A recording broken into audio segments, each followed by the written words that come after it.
हाय दोस्तों, मैं धीरेन्द्र कुमार शर्मा एक नए वीडियो के साथ। जैसा कि आप सब जानते होंगे कि एसएससी द्वारा दिल्ली पुलिस की भर्ती निकाली गई है जो कांस्टेबल पोस्ट के लिए है।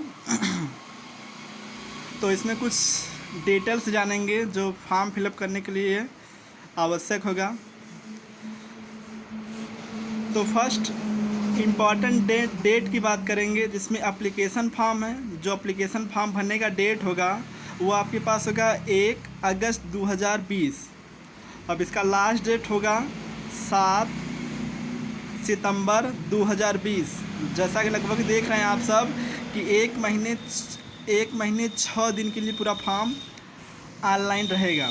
तो ऑनलाइन पेमेंट करने का जो लास्ट डेट होगा वह फॉर्म रजिस्ट्रेशन के 2 दिन बाद तक ही रहेगा। जैसा कि देख रहे हैं आप 9/9/2020।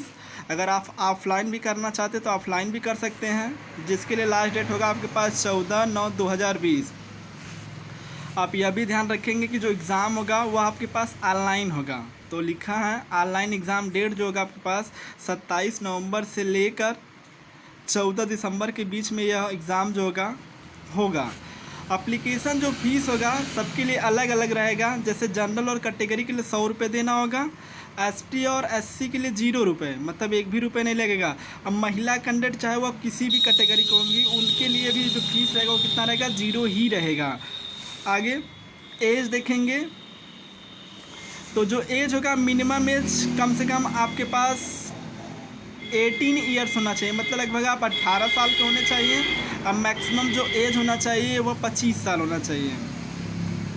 अलग अलग कैटेगरी के लिए जो सरकार द्वारा नियम बनाया गया है उसके लिए अलग अलग प्रावधान भी है।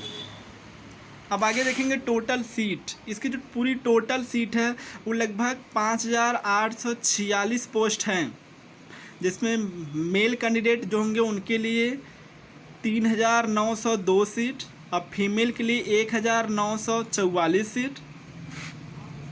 अब एलिजिबिलिटी देखेंगे, मतलब क्या क्या योग्यता हो सकती है। तो जो योग्यता होगी आपके पास 10+2, मतलब आपको 12th पास होना चाहिए, चाहे वह कोई भी बोर्ड हो, यूपी बोर्ड हो, सीबीएसई बोर्ड हो, अदर कोई भी बोर्ड होगा उसके लिए जो भी कोई बोर्ड होगा सब या इसके लिए अप्लाई कर सकते हैं।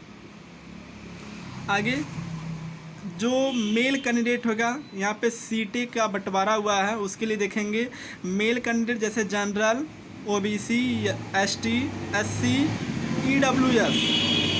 तो जो जनरल कैंडिडेट होंगे उनके लिए 1868 पोस्ट, ओबीसी के लिए 736 पोस्ट, एसटी के लिए 208 पोस्ट, एससी के लिए आपके पास रखा गया है 729 पोस्ट, और जो ईडब्ल्यूएस वाले होंगे उनके लिए रखा गया है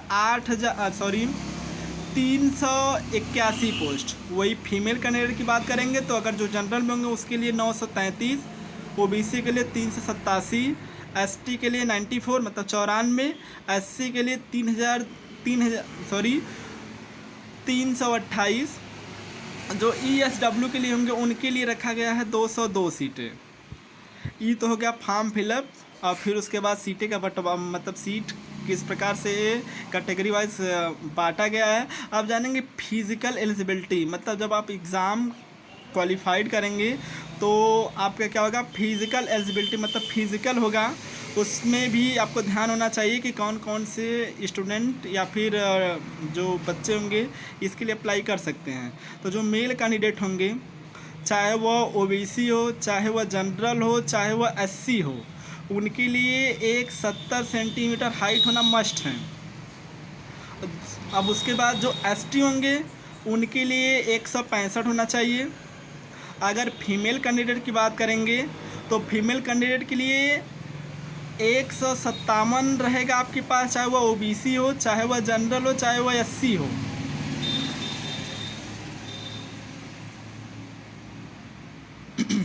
आगे अगर एसटी की कैटेगरी में कोई भी व्यक्ति कर रहेगा तो उसके लिए 155 सेंटीमीटर होना चाहिए। अब आगे देखेंगे चेस्ट की बात करेंगे। जो चेस्ट होगा उसके लिए चाहे वह जनरल में मेल कैंडिडेट की पहले बात करेंगे तो ओबीसी, जनरल, एससी में जो भी कैंडिडेट रहेंगे मेल कैंडिडेट के लिए, उनके लिए सामान्य जो सीना मतलब जो चेस्ट की चौड़ाई होगी वो 81, या फुला कर बात करेंगे तो हम कह सकते हैं आपके पास 85। जो फीमेल कैंडिडेट के लेंगे वो इसके लिए नॉट अवेलेबल रहेगा।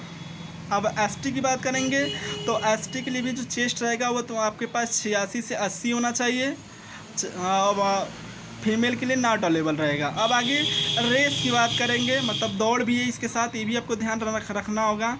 तो जो रेस होगा वो आपके पास 1600 मीटर का होगा, चाहे वह किसी भी कैटेगरी का होना चाहिए, सबके लिए 1600 ही मीटर का रेस होगा। मेल कैंडिडेट जो होंगे उसके लिए इसे 6 मिनट में उसे पार करना बहुत ही मस्ट होगा। जैसा कि आप सब तैयारी अच्छे से करेंगे तो बहुत ही कम दौड़ है, टाइम अच्छा है। अगर फीमेल कैंडिडेट होगा तो उसके लिए 2 मिनट और एक्स्ट्रा रहेगा, जो लगभग 8 मीटर के लगभग के आसपास रहेगा, मतलब सॉरी 8 मिनट के ही 8 मिनट रहेगा। 8 मिनट को करना क्या होगा, 1600 मीटर आपको पार करना होगा। तो अगर आप रेगुलर अभ्यास करेंगे तो इसे काफ़ी अच्छी तरीके से और काफ़ी कम ही समय में इसे आप पार कर सकते हैं।